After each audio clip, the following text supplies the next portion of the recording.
السلام عليكم ورحمة الله تعالى وبركاته. مرحبا بكم في قناة أوريانا بيوتي. لكنتو أول مرة غادي تنضموا القناة، ما تنسوش الضغط على زر سبسكرايب وتفعيل الجرس باش يوصلكم جديد ديالي. وما تبخلوش عليا باللايكات ديالكم باش كتشجعوني.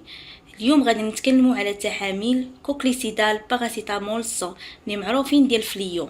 كيصلحوا الكحبه والسخانه واعراض ديال المنزله الرواح، وكيتجمعوا الرواح وكحبه وسخانه في حاله واحده، فكنلقاو سميتهم باراسيتامول الصون حيت فيهم ماده باراسيتامول اللي كتكون في بزاف الادويه اللي كتنزل الحراره.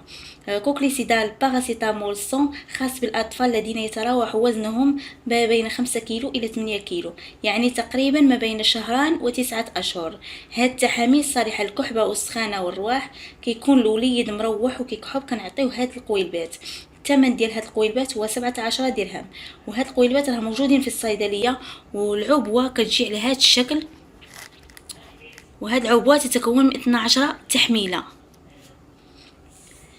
وطريقه الاستعمال ديال هاد القويلبات كنستعملوهم الا كانت الكحبه خاويه عاد نستعملوهم من المخرج، اما الا كانت الكحبه عامره ندهنوهم للصدر ديال الطفل على شكل مساج حتى تذوب التحميله.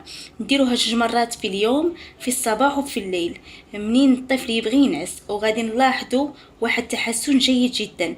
كان هذا هو الفيديو ديال اليوم، نتمنى ينال الاعجاب ديالكم ونكون فدتكم وتكونوا استفدتوا منه، ونتلاقاو في فيديو جديد، ودمتم في امان الله.